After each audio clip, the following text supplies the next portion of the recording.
बिस्मिल्लाहिर्रहमानिर्रहीम। अस्सलाम वालेकुम। पाकिस्तान टुडे के साथ मैं हूं मंसूर आजम काजी। नाज़रीन, भारत की रियासत कांप जाती है जब ला इलाहा कहने वाले डट जाते हैं। वो एक बुरहान वानी हो या सैयद गिलानी हो या नाना की लाश पे बैठा हुआ एक मासूम 3 साला अयाद हो। भारत के जुल्म के आगे ना कभी अहले ईमान झुका था, ना अब झुका है और ना ही आगे कभी झुकेगा। अहले ईमान ना कभी तलवारों से ज़ेर हुए हैं और ना बंदूकों से खौफज़दा हुए हैं। ये बात साबित हो रही है और आगे भी साबित होती रहेगी। चंद रोज़ कबल दुनिया ने फिर देखा, कर्नाटक में एक निहत्ती लड़की तकबीर की तासीर से हिंदू बनियों, दहशतगर्दों और इंतहा पसंदों के आगे डट गई। सैकड़ों बदमाश मिलकर भी एक निहत्ती लड़की को खौफज़दा ना कर सके, इसे हिजाब हटाने पर मजबूर नहीं कर सके, इसके बढ़ते हुए कदम नहीं रोक सके। इंतहा पसंदों के खिलाफ डट जाने वाली इस बहादुर बेटी बहन को मैं सलाम पेश करता हूँ। दर्द दिल रखने वाले मुझ समेत तमाम अहले ईमान इस मासूम मुस्कान के साथ खड़े हैं। गुज़िश्ता महीने कर्नाटक के स्कूल में मुस्लिम लड़कियों को हिजाब पहनने से रोका गया। बाद में फिर 2 मज़ीद तालीमी इदारों में पाबंदी आयद कर दी गई, जिस पर मुसलमान तलबा ने मुजाहरे किए और इस पर आइनी हक मांगा तो इंतहा पसंद हिंदुओं ने मुसलमान तालबात पर हमले शुरू कर दिए। इन्हें हर जगह तज़हीक का निशाना बनाना शुरू कर दिया और इस वक्त पूरी रियासत में कशीदगी है। मुसलमान मुजाहरे पुरतशद्दुद हो रहे हैं, पर मोदी सो रहा है, क्योंकि जब मुसलमानों के सर कटेंगे तभी तो गुजरात के कसाई की सियासत चमकेगी। हिजाब का मुकदमा कर्नाटक हाई कोर्ट में ज़ेर समात है। हिजाब की आइनी हैसियत ज़ेर बहस है कि आया ये दुनिया की सबसे बड़ी नाम नहाद सेकुलर जमहूरियत में मजहबी इम्तियाज़ और मुनाफरत की कोई गुंजाइश हो सकती है। एडवोकेट जनरल ने कर्नाटक की अदालत को बताया कि हिजाब के मामले में कानून के पाबंद होंगे, जज्बात पर नहीं चलेंगे। लेकिन हिंदुस्तान की तारीख गवाह है कि वहाँ ना इंसानियत देखी गई, ना कानून देखा गया, वहाँ सिर्फ नफ़रत और नफ़रत है। अफसोस कि दुनिया खामोश है। कर्नाटक हाई कोर्ट ने केस के फैसले तक कॉलेज में हिजाब पहनने पर पाबंदी आयद कर दी है। कर्नाटक हाई कोर्ट ने 3 रुकनी बेंच का कहना था कि तालबात हिजाब पाबंदी के खिलाफ केस का फैसला आने तक तालीमी इदारों में हिजाब ना पहने। मुसलमान तालबात ने कर्नाटक हाई कोर्ट के फैसले के खिलाफ दोबारा सुप्रीम कोर्ट में दरख्वास्त दायर कर दी है। दरख्वास्त में सुप्रीम कोर्ट से हिजाब पर पाबंदी के खिलाफ केस की जल्द समाअत की इस्तदा की है। गुज़िश्ता रोज़ भारतीय सुप्रीम कोर्ट ने हिजाब पर पाबंदी के खिलाफ केस की समाअत करने से इनकार कर दिया था। सुप्रीम कोर्ट का कहना था कि हिजाब पर पाबंदी के खिलाफ केस की समाअत कर्नाटक हाई कोर्ट में होनी चाहिए। नाज़रीन, अब तो समझ आने लग गया है कि दुनिया में इंसान कम 2 टांगों वाले जानवर ज़्यादा हैं जिनके सीनों में दिल नहीं, मफादात धड़कते हैं। दूसरी जानिब भारत में कलअदम तहरीक तालिबान इंडिया TTI का क़याम ऐलान कर दिया गया है। नामालूम मकाम पर एक मीटिंग के बाद TTI ने एक ट्विटर पैगाम में भारत में कार्रवाइयाँ शुरू करने का ऐलान भी कर दिया है। भारत में मुसलमानों के निकाब पर पाबंदी के मामले पर बढ़ते हुए एहतजाज और इसमें शामिल होने वाली बैनुल अक़वामी आवाज़ों ने मोदी हुकूमत की अक़लियत मुखालफत फाशिस्ट पॉलिसीज़ को बेनकाब करना शुरू कर दिया है।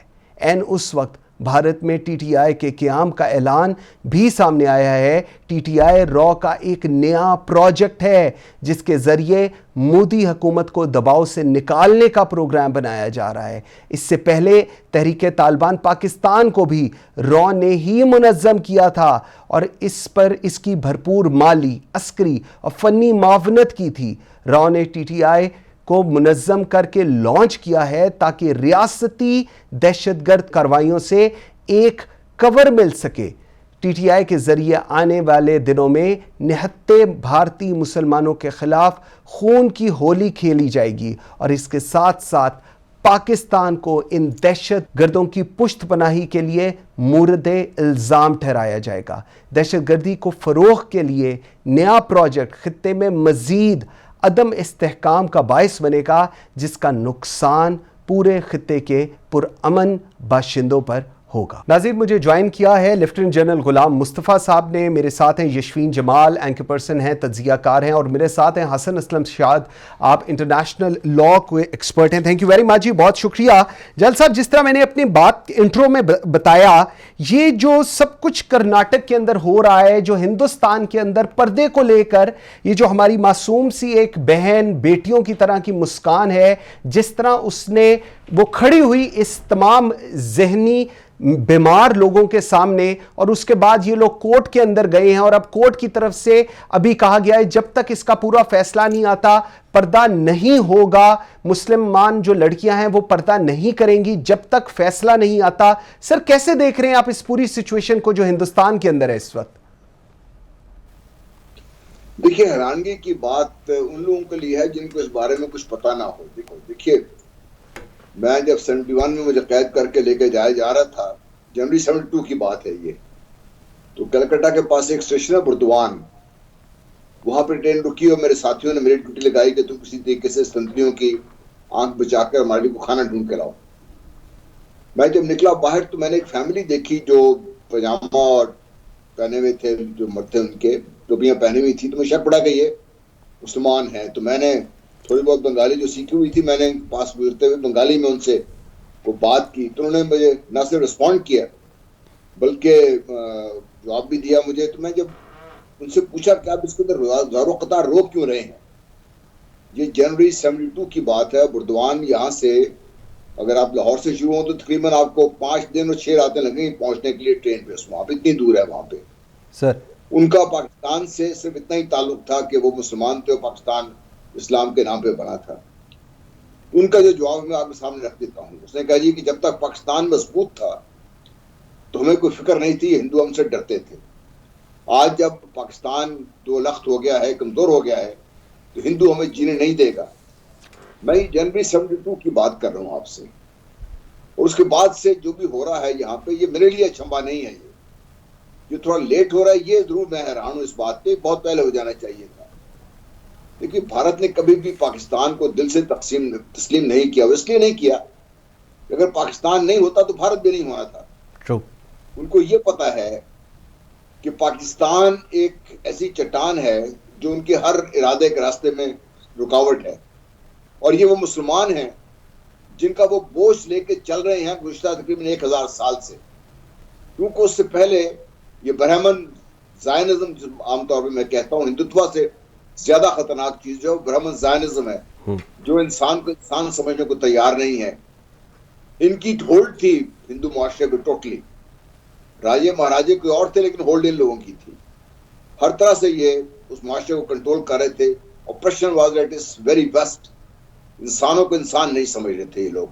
60% हिंदुओं को खुद ये इंसान समझने से इनकारी थे इसमें। तो जब मुसलमानों का यहाँ पे आना हुआ, इन लोगों का जोर आहिस्ता आहिस्ता कम होते होते बिल्कुल तकरीबन इस हद तक हो गया कि पाकिस्तान अल्लाह ताला के फजल करम से वजूद में आ गया। अब ये लोग दोबारा टॉप पर आए हैं ये, और मोदी को लाहे इसलिए क्या था, आप भूल जाए इलाहाबाद में जितने उसने कत्ल किए, जिस तरीके से मुसलमानों के साथ जुल्म किया, इसको लाया इसीलिए क्या था, बिग मनी इन इंडिया, ब्राह्मण मनी एंड द ब्राह्मण ज़ायनिज़्म, कि मुसलमानों का यहाँ से नामो निशान मिटाना है।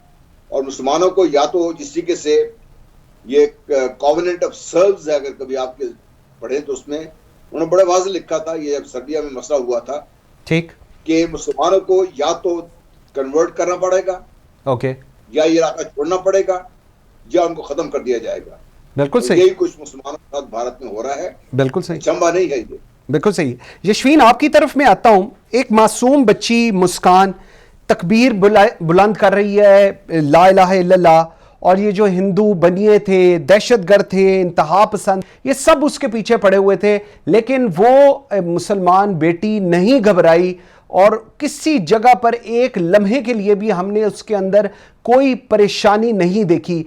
जितने ब्रूटली ये हिंदुस्तानी ये जो माइंडसेट था, हिंदुत्व माइंडसेट था, ये वहां पर हमने एग्रीवेट होते देखा है पिछले कुछ अरसे के अंदर। उतना ही मेरे ख्याल में स्ट्रॉन्ग रिबटल मुसलमानों की तरफ से भी वहां पर आया है। Do you agree on that? देखिए, रिबटल की तो जहां तक बात है मंसूर, वो एक इंसिडेंट था, एक जगह पर हुआ, एक तालीमी इदारे के बाहर। वहां पर जैसे आपने बिल्कुल दुरुस्त कहा कि एक बहुत ही बहादुर बच्ची जिसने वहां पर उस वक्त जुर्रत का मुजाहिरा किया और उसने अपनी आवाज बुलंद की, और वो एक इंसिडेंट था वन ऑफ, जो कि आजकल आपको पता है सोशल मीडिया की पावर है, एक इस तरह का एक इन्फ्लुएंस है जो सोशल मीडिया एंजॉय करता है, कि वो हमने देखा कि वायरल हो गया, it went all across the world. वो जो विजुअल्स हैं वो बहुत ही पावरफुल हैं, लेकिन ये मैं समझती हूँ ये वायरल होने वाली जो बात है ये एक वन ऑफ इंसिडेंट है जो वायरल हुआ। अगर हम ये कहें कि कलेक्टिवली मुसलमान वहां पर तगड़े हो रहे हैं, स्ट्रांग हो रहे हैं, उनकी आवाज सुनी जाती है या सुनी जा रही है, तो मैं इससे तो इत्तेफाक नहीं करती हूँ। वो जैसे भी जनरल साहब ने कहा और बहुत राइटली कहा कि ये इस तरह की जो सप्रेशन है ये तो वहां पर बहुत पहले हो जानी चाहिए थी, ये तो उनका पुराना माइंडसेट है। लेकिन अब हम देख रहे हैं कि इस तरह की चीजें जो है इनमें तेजी आ रही है।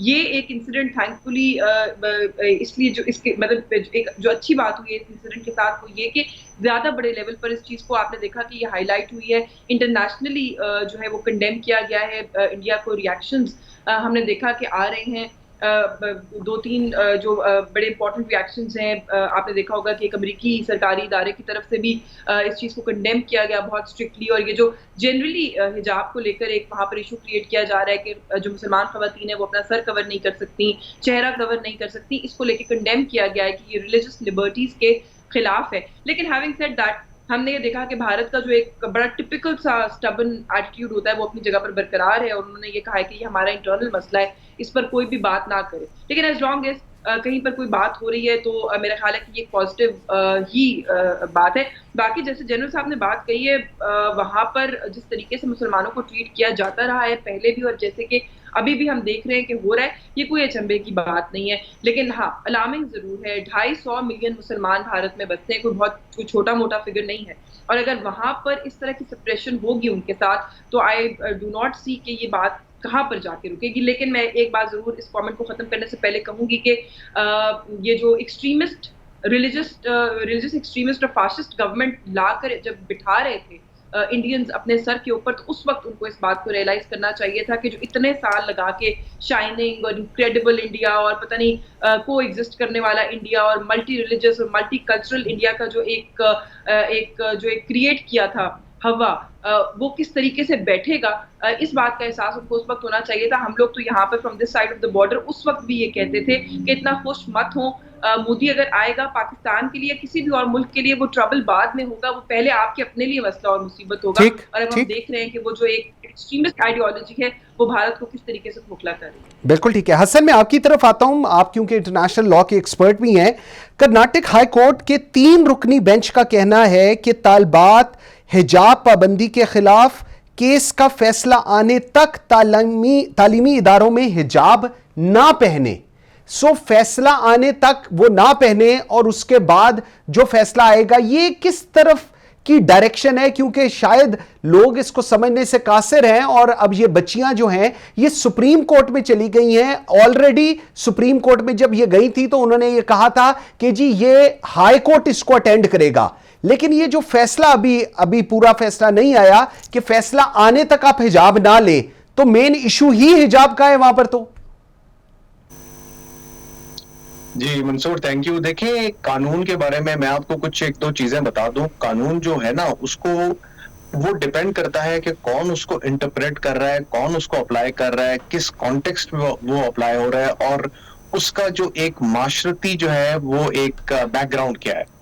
तो आज का जो इंडिया है वो एक बहुत ही डेंजरस फेज से गुजर रहा है। इस फेज के अंदर जो है मुसलमानों को मार्जिनलाइज किया जा रहा है। ये ऑफ कोर्स नहीं हमें पता कि मुसलमानों का वहां पे किस वक्त क्या रिएक्शन होगा, लेकिन ये जिस तरफ जा रहा है उसके अंदर यही लग रहा है कि कानून को यूज किया जाएगा, उसकी टेक्निकलिटीज को यूज किया जाएगा मुसलमानों की राइट्स को डिप्राइव करने के लिए। अब ये जो फैसला हुआ है जिसमें कि कोर्ट ने, जब तक हमारा एक जो बड़ा बेंच है वो इस पे फैसला नहीं करेगा, उस वक्त तक जो है वो जो कॉलेज या यूनिवर्सिटी का जो एक पोजीशन है कि आपको हिजाब नहीं पहनने की इजाजत, तो ये मैं तो इसको एक बेसिकली देख रहा हूँ as part of the otherisation और the operation of Muslims in India. क्योंकि देखिए अब कानून की पेचीदगियों को इस्तेमाल किया जा रहा है मुसलमानों को ऑप्रेस करने के लिए, और आप इसको अगर थोड़ा सा बैकग्राउंड में देखें तो कश्मीर के साथ भी यही हुआ है। वहां पे भी आर्टिकल 370 को एब्रोगेट किया गया था अगस्त 5, 2019 को। अब उसको जो है 2 साल से ऊपर हो गए, अभी तक उधर भी फैसला नहीं हुआ।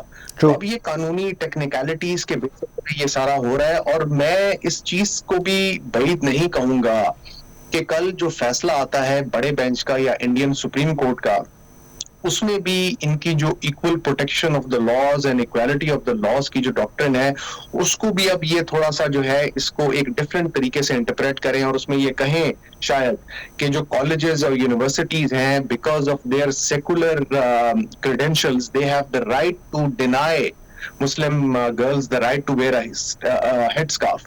देखिए मंसूर, जो कोई भी इशू होता है ना, कानून का कोई भी नुक्ता होता है, उसका जो जवाब होता है वो उसी पे डिपेंड करता है कि आप सवाल को किस तरह फ्रेम करते हैं।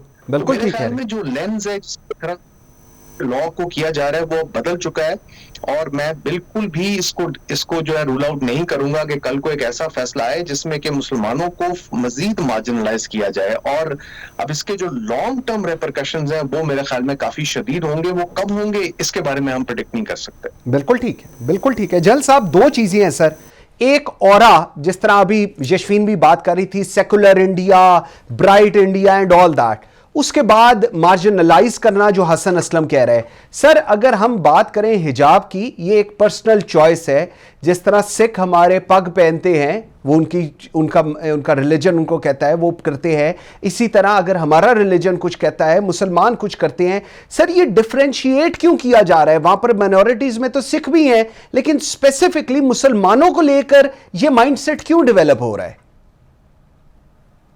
मैंने पहले कहा था कि थोड़ा सा हिस्टोरिकल कॉन्टेक्स्ट में से जब देखते हैं तो बात समझ आती है। मैंने कहा था ना कि देयर वाज अ टाइम जब Brahmins were totally ruling the Indian society, और अब जब मुसलमानों के आने के बाद वहां पे लोगों को एहसास हुआ कि भी इंसान तो बराबर हैं, ये 4 तबकात में तकसीम नहीं है।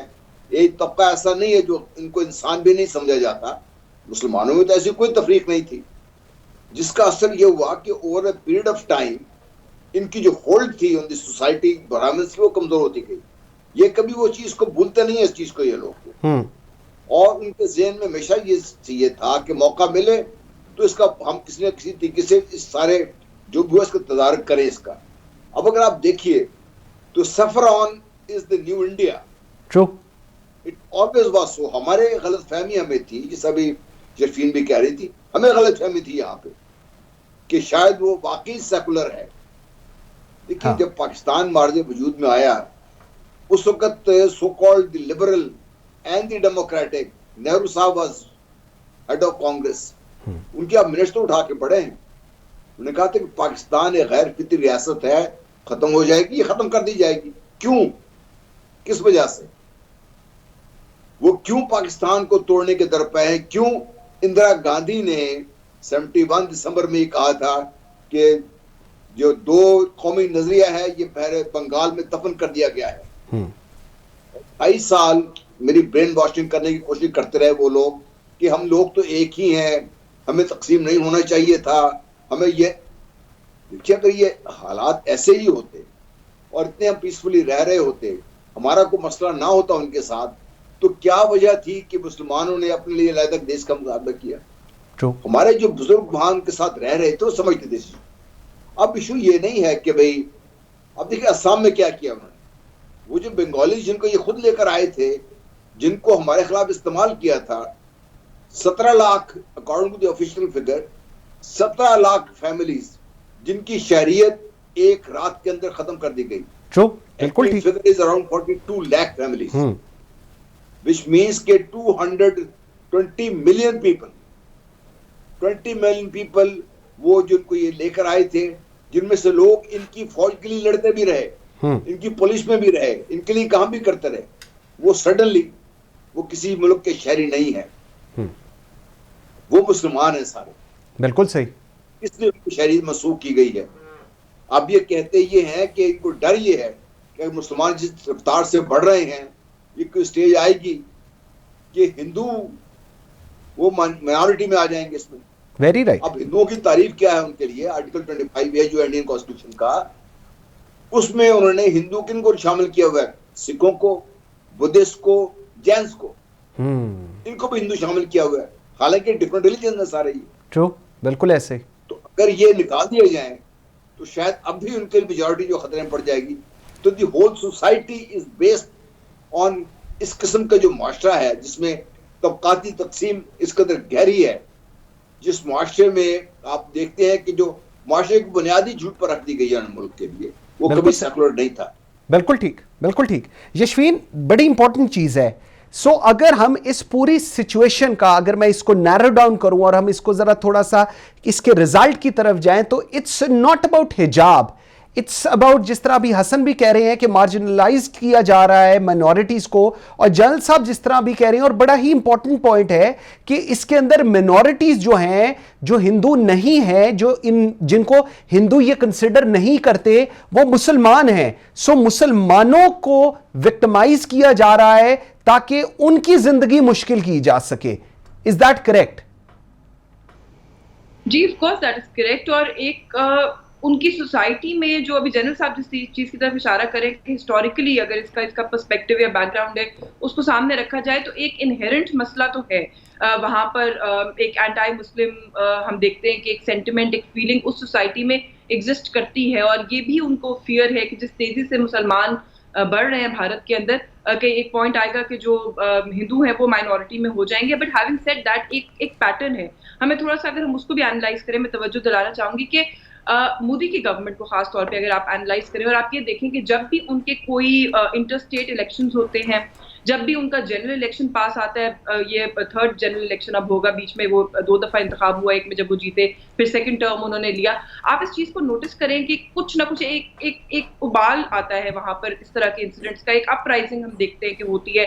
कभी वो कोई स्ट्रेटेजिक पाकिस्तान के साथ महाज खोल लेते हैं, कभी वो कोई इंटरनल महाज इस तरह का खोल लेते हैं ताकि वो जो अपना एक एक्सट्रीमिस्ट एलिमेंट है उसको थोड़ा सा सेटिस्फाई कर सकें और उनको ये बता सकें कि हम तो बहुत ज्यादा वो जो हिंदुत्व और वो जो उनकी एक आइडियोलॉजी है आरएसएस और उसको हम देखते हैं कि वो ज्यादा प्रमोट करने लग जाते हैं। अभी आप अगर इसी इंसिडेंट की बात करें जहां पर ये इंसिडेंट हुआ है, वहां पर वो जो एक मॉब था वो तो था ही, लेकिन वो कुछ वीडियोस हैं जो सर्कुलेट कर रही हैं, आपकी नजर से एक्चुअल गुजरी होंगी, जहां पर आरएसएस और हिंदुत्व और इस आइडियोलॉजी को प्रमोट करने वाली जो खवातीन हैं वो भी सैफरन स्कार्फ्स लेकर जो है वो रैली कर रही है कि हम किसी खातून को सर पे स्कार्फ नहीं करने देंगे। तो ये ऐसा लगता है कि ये एक कैलकुलेटेड चेन ऑफ इवेंट होता है जब भी उनको कोई पॉलिटिकल हर्डल जो है उसका सामना होता है। और एक बहुत बड़ा पॉलिटिकल हर्डल मोदी के लिए पिछले साल में 2 सालों में ये रहा कि कोविड को लेकर ये एक सेंटिमेंट इंडिया में एग्जिस्ट करता है कि मोदी गवर्नमेंट अच्छे तरीके से हैंडल नहीं कर सकी। 500,000 डेथ्स हुई है कोविड में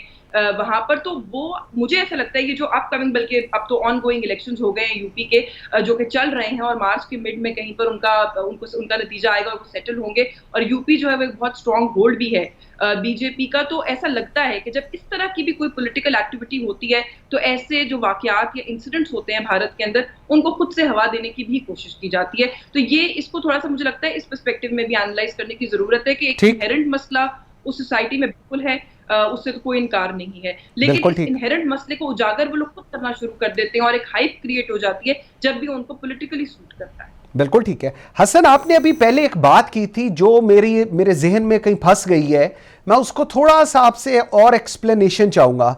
आपने कश्मीर का रेफरेंस दिया था 370 और 35A। आपने उसके बाद यह भी कहा कि मैं इसमें कोई उचंबे की बात नहीं होगी अगर हम सुप्रीम कोर्ट की तरफ से कोई ऐसी डायरेक्शन आ जाए। सो अगर कोई ऐसी सिचुएशन क्रिएट हो जाती है, ये बल्कि मुझे एक ब्रेक का कहा जा रहा है, मैं इस पे आपसे वापसी पे लेता हूं, अगर कोई ऐसी सिचुएशन क्रिएट हो जाती है या कोई ऐसा फैसला आ जाता है तो उसके बाद जो मुसलमान है हिंदुस्तान में रहते उनका आप क्या फ्यूचर देखते हैं या उनकी जिंदगी आप कैसे देखते हैं? एक छोटी सी ब्रेक ले लें, इसके बाद ही बात करते हैं इस पे मेरे साथ।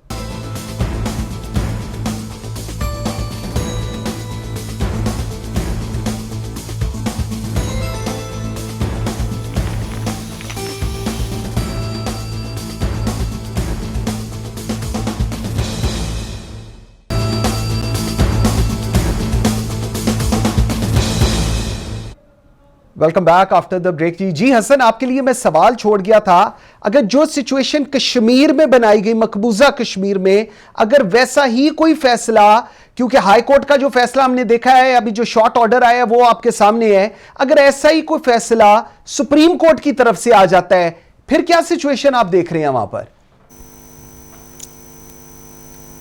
ये जी बड़ा मुश्किल होगा कहना मंसूर, लेकिन मैं आपको कुछ थोड़ा सा इसके बारे में अपना व्यू बताऊंगा। जो मेरी इंटरेक्शन होती है इंडियन मुस्लिम्स के साथ, जो मैंने अपनी जो थोड़ी बहुत मैंने रिसर्च की है, जो मैं चीजें वगैरह पढ़ता रहता हूँ, जो मैं लिखता रहता हूँ।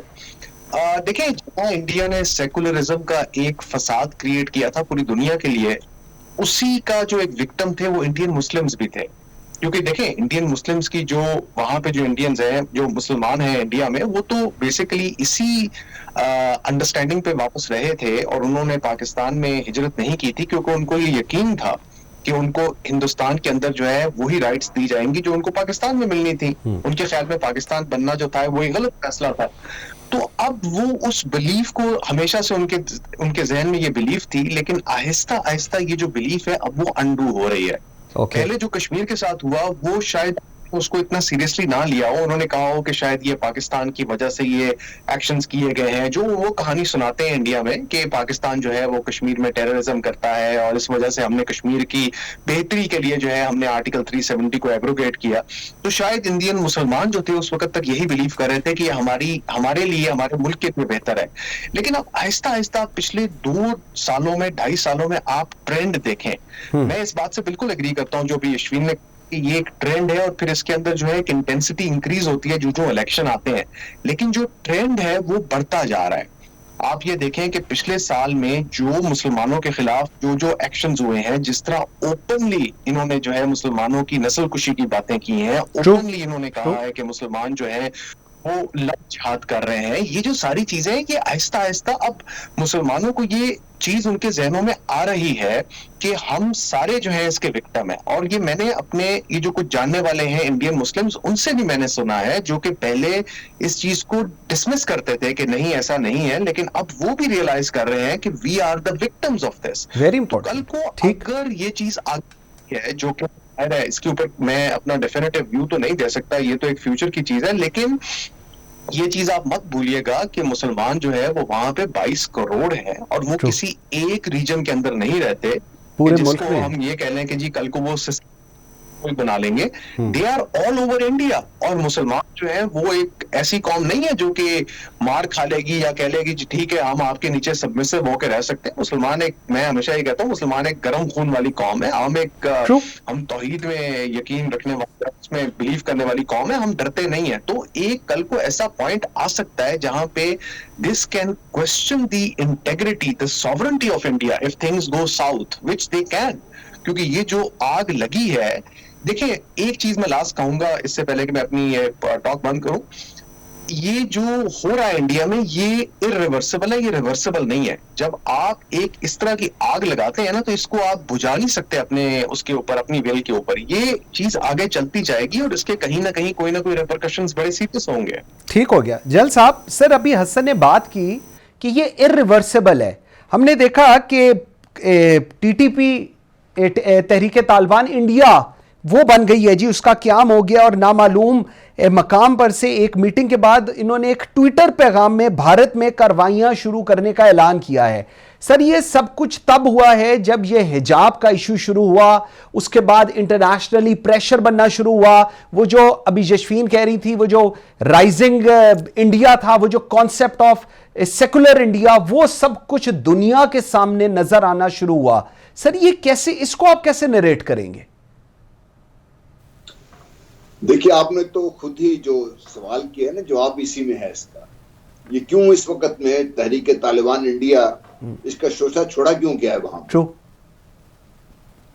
इसलिए छोड़ा गया है कि ये सारा इल्जाम पाकिस्तान पे करा जाए कि ये पाकिस्तान की वजह से पाकिस्तान ही करवा रहा है, पाकिस्तान ही सब चीज का जिम्मेदार है इसका। क्योंकि बड़े अरसे से वो एक एक्सक्यूज ढूंढ रहे हैं पाकिस्तान के खिलाफ कार्रवाई करवाने के लिए। पाकिस्तान के खिलाफ FIR तो लिखी हुई है, उस पर जिम्मेदारियां भी रोज के रोज दर्ज होती रहती हैं, चाहे वो फैटअप हो या कोई और चीज हो। तो ये शोषा छोड़ा गया डिलिबरेटली, और इसको भी आप देखिएगा कि इसको आने दिनों में ये बढ़ाएंगे ये। ओके और ये वो हवा है जो खड़ा किया जाएगा उन हिंदुओं के लिए या उन समझदार इंडियंस के लिए जो आज ये बात कर रहे हैं कि मोदी साहब अगर इस तरह जारी रहे तो इंशाल्लाह भारत टुकड़े टुकड़े होने से इसको रोक कोई नहीं सकता और ये भारत इसका जिम्मेदार होगा। अभी नोम चॉम्स्की की मैं बात पर सुन रहा था मैं उसकी, वो तकरीबन तमाम जो समझदार लोग हैं वो इसी व्यू के हैं कि ये भारत टुकड़े टुकड़े होने जा रहा है। अब उसमें उनको लिए बाइंडिंग फोर्स क्या है उनके लिए? आप देखिए न्यू दिल्ली में आज से मेरे ख्याल 2 या 3 महीने पहले बाकायदा एक वहां पे सेमिनार हुआ जिसमें उन्होंने कहा कि we have to make it Hindu India. अब हिंदू इंडिया बनाने के लिए उनको एक हवा तो चाहिए, वो हवा टीटीआई के तौर पे सामने लाया गया है। अब इसको और बढ़ा चढ़ा के वो पेश किया जाएगा और कल को ये कहा यह जाएगा कि हमें हिंदुओं को एक साथ मिलकर खड़े होने की जरूरत है और इन मुसलमानों के खिलाफ हमें मूव करने की जरूरत है, इसलिए कि ये वो लोग हैं जो हमारे खिलाफ, हमारे मुल्क के खिलाफ काम कर रहे हैं, हमारे मुल्क की वादियत जो उसकी यूनिटी है उसके खिलाफ काम कर रहे हैं। तो ये एक हवा है, इससे ज्यादा इसकी हैसियत कोई है नहीं। लेकिन अब ये देखिएगा कि चूंकि एक इंतहाई जालिम मुआशरा है, जो सोच ही इतनी जालिमाना है जिनकी, उनके लिए 100, 150, 200, 400, 500 बंदे मरवा देना मुख्तलिफ इंसिडेंट्स में कोई बड़ी बात नहीं है। वो ये कर भी गुजरेंगे इसमें और इसमें आमतौर पर जितनी बात के हिंदू मारे जाएंगे कहीं ना कहीं। दूर दराज इलाकों में नाम कहाँ पे आएगा, इल्जाम किस पे आएगा? पाकिस्तान पे आएगा। तो इसलिए Pakistan has to be on guard और दुनिया को ये पाकिस्तान समझाने की जरूरत पड़ेगी कि ये जो टीटीआई है ये एक्चुअली है क्या, ये वेरी किया गया है ये सारा। बिल्कुल ठीक, बिल्कुल ठीक। यशवीन, एक और इंपॉर्टेंट चीज जो अब सरफेस हो रही है कि तहरीके तालिबान इंडिया रॉ का एक नया प्रोजेक्ट है जो इस वक्त की हुकूमत नरेंद्र मोदी को जो प्रेशर है उससे निकालने के लिए बनाया गया है और इससे वो तमाम दहशतगर्दी जो शायद लीगली ये लोग नहीं कर सकते थे, कत्लो गारत जो लीगली ये लोग नहीं कर सकते थे, इस इनडायरेक्ट तरीके से टीटीआई को बनाकर ये लोग करेंगे। Do you agree on that? देखिए, इंडियन सोसाइटी की क्योंकि अभी हम बात कर रहे हैं, उनकी पॉलिटिकल जो एक वहाँ पे एक अप्रोच है उसकी हम बात कर रहे हैं, तो हम कह रहे हैं कि एक इनहेरेंट मसला है वहाँ पे कि वहाँ पर मुसलमानों के खिलाफ एक सेंटिमेंट है। तो ये जो अभी नोम चॉम्स्की की मिसाल दे रहे थे, रेफरेंस दे रहे थे, उन्होंने भी यही कहा है कि इस्लामोफोबिया जो है वो वेस्ट में तो बढ़ रहा है, लेकिन अगर हम इसको रेट करें तो भारत जो है वो टॉप ऑफ द लिस्ट जाता जा रहा है इस्लामोफोबिया के अंदर। तो एक ये फोबिया तो हो गया भारत के अंदर, लेकिन एट द सेम टाइम इस बात हम सब जानते हैं कि एक पाकिस्तान फोबिया भी वहाँ पे एग्जिस्ट करता है। अब पाकिस्तान फोबिया को हैंडल करने के लिए वो बहुत डर्टी ट्रिक्स जो है वो करता रहा है भारत माजी में। अभी भी जो हमारे पास इस वक्त यहाँ पर मौजूद भी हैं एक जीता जागता सबूत जिसको वो जाके इंटरनेशनल कोर्ट ऑफ जस्टिस में डिफेंड भी करने की कोशिश करते हैं। वो तो एक बहुत छोटी सी एग्जांपल है जो कुछ यहाँ पर पाकिस्तान में किया गया है और जिस तरीके से रॉ ने फंड किया है पाकिस्तान के अंदर होने वाली जो भी दहशतगर्दी थी, और वो सारा वो मेरा ख्याल है कि it's out in the open for anyone to see कि वो क्या कुछ करते रहे। लेकिन अब उन्होंने थोड़ा सा, मैं समझती हूँ कि वो पैंतरा बदलने की एक कोशिश की है कि एक आउटफिट जिसको इंडिया के अंदर से लॉन्च किया गया है, और जैसे भी जनरल साहब बिल्कुल दुरुस्त कह रहे थे कि इसका बिल्कुल सिंपल सा एक मकसद ये है कि अब वो स्टेज करेंगे वहाँ पर डिफरेंट टेररिस्ट इंसिडेंट्स, और जिस किस्म का माइंडसेट उनका है, कुछ 400-500 लोग जो है वो जिबा करवा देना, बॉम्ब ब्लास्ट के अंदर मरवा देना, उनके लिए कोई बहुत बड़ा मसला नहीं है। और फिर इस तरह की चीजों को स्टेज करके वो पाकिस्तान पर इंटरनेशनली केस बनाना चाहते हैं कि पाकिस्तान जो है वो भारत के अंदर अनरेस्ट को प्रमोट कर रहा है, फंड कर रहा है, सपोर्ट कर रहा है, मैन पावर प्रोवाइड कर रहा है, and so on and so fourth, जो माजी में भी बगैर किसी सबूत के बिल्कुल बेसलेस चीजों के ऊपर पाकिस्तान पे इल्जाम लगाते रहे। अब उसी तरह की एक चीज जो है हम देख रहे हैं कि उन्होंने एक इंटरनली एक प्रोजेक्ट जो है उसको शुरू किया है।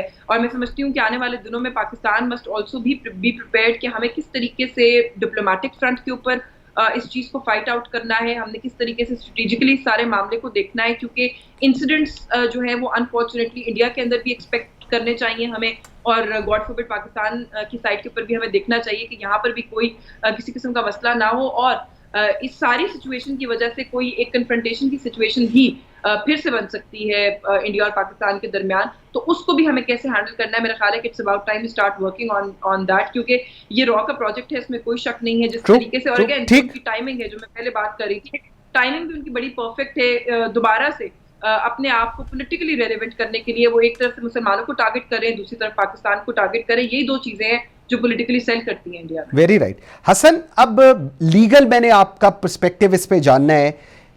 स्टेट टेररिज्म के लिए टीटीआई बनाई रॉ ने, जिस तरह जल साहब कह रहे हैं, यशवीन कह रही है, हम सबको पता है कि this is what India is planning और इंडिया इसको एग्जीक्यूट भी इस तरह करेगा। अब एक चीज है कि हमारे पास ऑप्शंस क्या हैं कि हम लोग किस तरह लीगल फ्रंट के ऊपर, एक तो यह है कि हम डोजियर भेजें, ये करें वो करें, वो तो एक और आ गई, लेकिन प्रिकॉशनरी मेजर्स में what legal options does Pakistan have? कौन सी विंडोज हैं जिनको हम जाकर नॉक कर सकते हैं और ये चीजें उनको बता सकते हैं कि this is a planned thing against Pakistan and against the Muslims who are living in India? जी मंसूर, देखें ये है सब्जेक्ट लॉफेयर का, जिसके ऊपर मुझे भी थोड़ा अबूर है। इसको आप जो है आप डिफेंसिव नहीं खेल सकते, you have to be very aggressive here. इसके 3 वर्टिकल्स हैं, एक है डिप्लोमेटिक, एक मीडिया और एक है लीगल। मैं एक्सप्लेन करता हूं तीनों।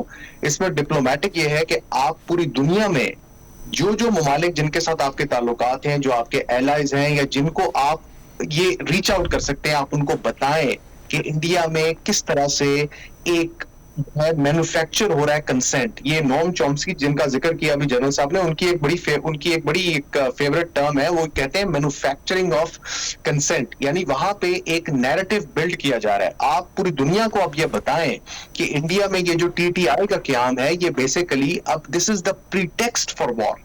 ठीक है। First is diplomatic, the second media Lawfare. Media Lawfare ये है कि आप दुनिया भर में जो इंटरनेशनल न्यूज चैनल्स हैं, मीडिया हाउसेस हैं, आप उनको बताएं, आप उनको समझाएं कि किस तरह से India has been India has been sponsoring terrorism in Pakistan. ये जो अभी हमारा बलूचिस्तान में हो रहा है सारा, इसका भी इंडिया से ताल्लुक है। We have evidence. डोसियर खाली भेजने से कुछ नहीं होगा, आपको दुनिया में जाके अपना केस बयान करना पड़ेगा, बताना पड़ेगा आपको डिफरेंट मीडिया हाउसेस में। एक चीज जो मैं बहुत दफा कह चुका हूं वो ये है, मैं रिपीट करता हूं हर जगह पे, वो ये है कि पाकिस्तान को अपना मीडिया हाउस बनाना चाहिए, अल जजीरा, टीआरटी वर्ल्ड के स्टैंडर्ड का, जो कि हमारी आईज एंड ईयर्स हो, जो बताए दुनिया को कि इंडिया में क्या हो रहा है। तीसरा जो वर्टिकल है आपका, which is important but it's not sufficient on its own, उसको हमें सप्लीमेंट करना पड़ेगा through diplomatic and media verticals जो मैंने अभी बताए हैं, वो है लीगल। अब ये करना है आपने कि जिस तरह इंडिया आपके ऊपर ये प्रिटेक्स्ट बना रहा है, उसी तरह आप एग्रेसिवली इंडिया के ऊपर लॉफेयर लॉन्च करें अपना, जिसकी एक एग्जांपल है यूनिवर्सल जुरिस्डिक्शन। आपको पता होगा कि अभी एक यूके की एक लॉ फर्म थी स्टोक वाइट, जिन्होंने इंडियन आर्मी चीफ के खिलाफ एक क्रिमिनल कंप्लेंट फाइल की है वहां पे मेट्रोपॉलिटन पुलिस के पास। ठीक है। जाहिर है कश्मीर जो है वो क्या का एक जाहिर है वो ऑक्यूपाइड टेरिटरी है। वहां पे आपने जब ये वहां पे केस फाइल हुआ यूके में, उसकी वजह से प्रेशर पड़ा। मैंने अभी एक आर्म्ड फोर्सेस का मैगजीन है हिलाल, उसके लिए मैंने एक पीस लिखा है जिसमें मैंने कहा है कि यूनिवर्सल जुरिस्डिक्शन को यूज करें। 134 ममालिक के अंदर वॉर क्राइम्स जो है they are recognised as domestic law. इन इंडियंस के खिलाफ जो ये इंडिया कर रहे हैं, कश्मीरियों के साथ जो ये पाकिस्तान के साथ कर रहे हैं, आप पूरी दुनिया के अंदर जो है अपना नेटवर्क फैलाएं और आप जाके इनके खिलाफ केसेस फाइल करें। तो ये 3 स्ट्रेटजीज है मेरे व्यू में, जो पाकिस्तान को बड़ी एग्रेसिवली इनके खिलाफ करनी चाहिए। और लास्ट बात, देखें इंडिया अभी जो भी करेगा उसके लिए हमें एक हेड स्टार्ट है, वो ये है कि पूरी दुनिया जो है वो इस वक्त इंडिया पे फोकस कर रही है। और ये सिर्फ ऐसा नहीं है कि हम जाके दुनिया को, बिल्कुल ठीक है जल साहब, दिख रही है बिल्कुल ठीक। एक opportunity, and I repeat, it's a golden opportunity for you to expose India in all the 4 corners of the world. बिल्कुल ठीक है जल साहब, लास्ट से मुझे कमेंट आपसे चाहिए। जो इस वक्त हसन ने पॉइंट्स बताए हैं कि हमें ऑफेंसिव होना चाहिए, हमें डिप्लोमेटिकली स्ट्रांग होना चाहिए, मीडिया लॉफेयर होना चाहिए, हमें दुनिया को बताना है कि हिंदुस्तान स्टेट टेररिज्म को स्पॉन्सर करता है। सर, इस सारे के अंदर पाकिस्तान ने अपना केस बहुत स्ट्रांगली प्लीड करना है। Sir, are we ready for that? No, unfortunately हमने जो स्टार्टिंग लेट से 5 अगस्त 2019 से शुरू कर लें आप। हसन को मैं पढ़ता रहता हूँ, is a brilliant young man, और ये बड़ा माशाल्लाह अच्छा भी लिखते हैं, बोलते हैं बहुत अच्छा है। अब ये बताइए कि हमने कितनी एफर्ट कितनी की है, ट्रू, हमने कितनी यूनिवर्सिटियों में, हमने कितने थिंक टैंक्स में, हमने कितने लोगों को पब्लिक को जाके अवेयर करने की कोशिश की है। वेस्टर्न वर्ल्ड में इन चीजों की इतनी अवेयरनेस इतनी ज्यादा नहीं होती उनकी, वो बड़े सेल्फ सेंटर्ड लोग हैं, पर्टिकुलरली अमेरिकन जो है वहां पे। आपने वहां पे जाकर, मैं जब ये बात करता हूँ मैं हैरान रह जाता हूँ कि आज तक भी हमारा कोई थिंक टैंक या हमारे जो बड़े बात करने वाले ये समझदार लोग हैं, किसी ने जाके हार्वर्ड में बात नहीं कही, किसी ने जाके ऑक्सफोर्ड में बात नहीं की। हमने जाके जो लोग जो ओपिनियन बनाने वाले हैं वहां पे दुनिया में, उनको हमने जाके कांटेक्ट किया ही नहीं, उनके पास हम पहुंचे ही नहीं है। हमने कोई पेपर्स नहीं दिए, हमने कोई, आप दुनिया के अखबार उठा के देख लीजिए, दुनिया का मीडिया उठा के देख लीजिए, कितने लोग हैं जिनकी बात दुनिया में सुनी जाती है, कितने लोग हैं जिनकी बात दुनिया में पढ़ी जाती है। बिल्कुल सही। हम इस सिलसिले में बहुत ज्यादा पीछे हैं। बिल्कुल ठीक। की बात से टोटली एग्री विद हिम कि we have to be 3 steps ahead now. Actually, we should all be up and running by now. बिल्कुल सही। अभी तक हम इसके बारे में बात कर रहे हैं, सोच रहे हैं, शायद कभी सोच पूरी होगी, शायद फिर कभी उठेंगे फिर बात होगी। तो हमें we should be up and running by now, और अभी तो 3 4 5 स्टेप हमारे आगे होने चाहिए थे। बिल्कुल ठीक, बिल्कुल ठीक है। General Ghulam Mustafa, thank you very much. Yashveen Jamal, thank you very much. Hasan Aslam Shah, thank you very much. नाज़रीन, ये क्वेश्चन है, पाकिस्तान को पता है हिंदुस्तान में क्या हो रहा है, पूरी दुनिया को पता है हिंदुस्तान के अंदर क्या हो रहा है। जिस तरह हिंदुस्तान के अंदर रियासती दहशतगर्दी हो रही है मुसलमानों के ख़िलाफ़, ये हम सबको पता है। तहरीक तालिबान हिंदुस्तान, तहरीक तालिबान इंडिया रॉ ने बनाई है, ये भी हम सबको पता है। अब सवाल ये है कि ये सब कुछ जानते बूझते क्या आज हम अपना केस दुनिया के सामने लेकर जा रहे हैं या नहीं जा रहे? I have to agree with general Ghulam Mustafa कि नहीं, हम आज की तारीख तक अपने internal, sorry I am using this word, petty issues में पड़े हुए हैं, and the war is at the gate of Pakistan, but we are still not realising it. I wish कि हम लोग इस चीज को रियलाइज करें और जहां पर जिसकी जिम्मेदारी है वो पूरी करें, ताकि ये जंग जो हिंदुस्तान, जो हिंदुत्व माइंडसेट रखने वाले, आरएसएस के माइंडसेट रखने वाले, गुजरात के कसाई का जो माइंडसेट है, ये मजीद इस दुनिया के अंदर तबाही ना मचाए। Thank you very much for watching Pakistan today. मुझे मंसूर आजम काजी को इजाजत दीजिए। अल्लाह हाफिज।